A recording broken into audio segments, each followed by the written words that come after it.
बशर कंदासीं इमरान ख़ान फवाद चौधरी की घरवारी हिबा चौधरी के फोन कयो आहे, हमदर्दी जो इज़हार कयो वियो।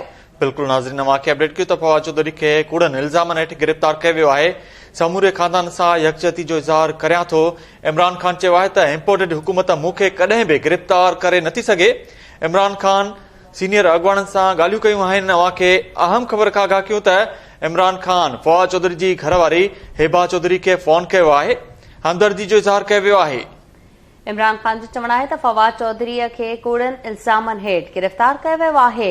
समूरे ख़ानदान सां यकजहतीअ जो इज़हार करियां थो। इन हवाले सां वधीक तफ़सीलनि लाइ असां सां लाइन ते मौजूद आहे इस्लामाबाद मां केटी न्यूज़ जो रिपोर्टर गुलाम रसूल कुंभर। जी गुलाम रसूल, अपडेट कजो। जी, पीटीआई जे चेयरमैन इमरान ख़ान फवाद चौधरी जी घरवारी हया चौधरी के फोन कयो आहे ऐं साणुसि हमदर्दी जो इज़हार कयो आहे।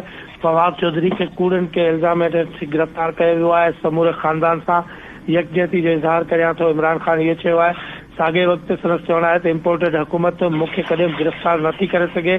सीनियर अफ़गाननि सां गुफ़्तगू कंदे संदसि चवणो हो त हितां जी हुकूमत अॻवाननि जा पंहिंजा केस अदालतुनि में हली रहिया आहिनि। मुल्क जो 22 करोड़ अवाम असां सां गॾु आहे।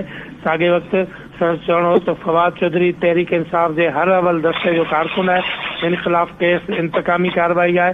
गिरफ़्तारी में साबित थियो त मुल्क बनाना रिपब्लिक आहे। मुल्क में कानून जी का बि हुकुमरानी न आहे। इहो चवणु आहे पीटीआई जे चेयरमैन इमरान ख़ान जो। जी, वॾी महिरबानी अपडेट करण लाइ गुलाम रसूल कुंभर।